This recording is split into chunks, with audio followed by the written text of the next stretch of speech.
University के एक professor ने अपने विद्यार्थियों को एक असाइनमेंट दिया। विषय था मुंबई की धारावी झोपड़पट्टी में रहते 10 से 13 साल की उम्र के लड़कों के बारे में अध्ययन करना और उनके घर की तथा सामाजिक परिस्थितियों की समीक्षा करके भविष्य में वे क्या बनेंगे, इसका अनुमान निकालना।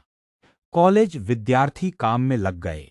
झोपड़पट्टी के 200 बच्चों के घर की पृष्ठभूमिका, माँ बाप की परिस्थिति, वहां के लोगों की जीवन शैली और शैक्षणिक स्तर, शराब तथा नशीले पदार्थों के सेवन, ऐसे कई सारे पॉइंट्स पर विचार किया गया। तदुपरांत हर एक लड़के के विचार भी गंभीरतापूर्वक सुने तथा नोट किए गए।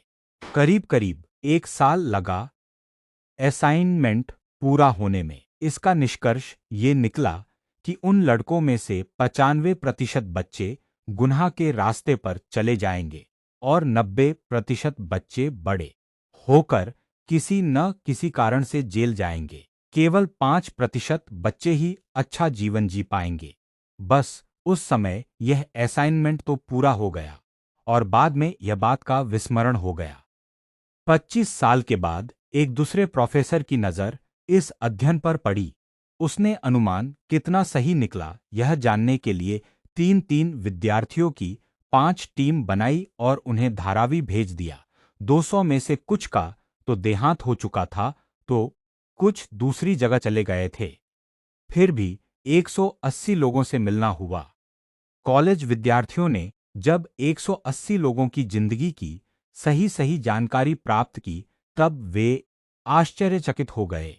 पहले की गई स्टडी के विपरीत ही परिणाम दिखे। उनमें से केवल 4-5 ही सामान्य मारामारी में थोड़े समय के लिए जेल गए थे और बाकी सभी इज्जत के साथ एक सामान्य जिंदगी जी रहे थे। कुछ तो आर्थिक दृष्टि से बहुत अच्छी स्थिति में थे।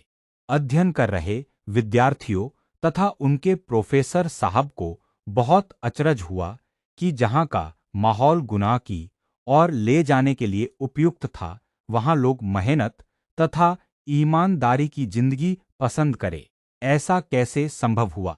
सोच विचार करके विद्यार्थी पुन उन 180 लोगों से मिले और उनसे ही ये जाने की कोशिश की। तब उन लोगों में से हर एक ने कहा कि शायद हम भी गलत रास्ते पर चले जाते, परंतु हमारी एक टीचर के कारण हम सही रास्ते पर जीने लगे। यदि बचपन में उन्होंने हमें सही गलत का ज्ञान नहीं दिया होता, तो शायद आज हम भी अपराध में लिप्त होते। विद्यार्थियों ने उस टीचर से मिलना तय किया। वे स्कूल गए तो मालूम हुआ कि वे तो सेवानिवृत्त हो चुकी हैं। फिर तलाश करते करते वे उनके घर पहुंचे, उनसे सब बातें बताई और फिर पूछा कि आपने उन लड़कों पर ऐसा कौन सा चमत्कार किया कि वे एक सभ्य नागरिक बन गए। शिक्षिका बहन ने सरलता और स्वाभाविक रीति से कहा,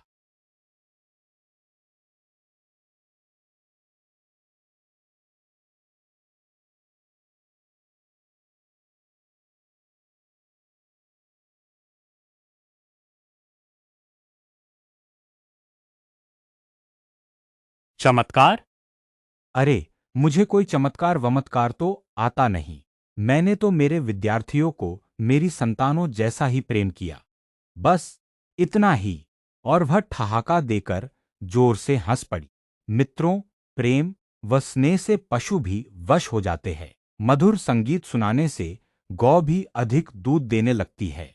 मधुर वाणी व्यवहार से पराये भी अपने हो जाते हैं। जो भी काम हम करें, थोड़ा स्नेह प्रेम और मधुरता की मात्रा उसमें मिला के करने लगे, तो हमारी दुनिया जरूर सुंदर होगी। आपका दिन मंगलमय हो, ऐसी शुभ भावना। ओम।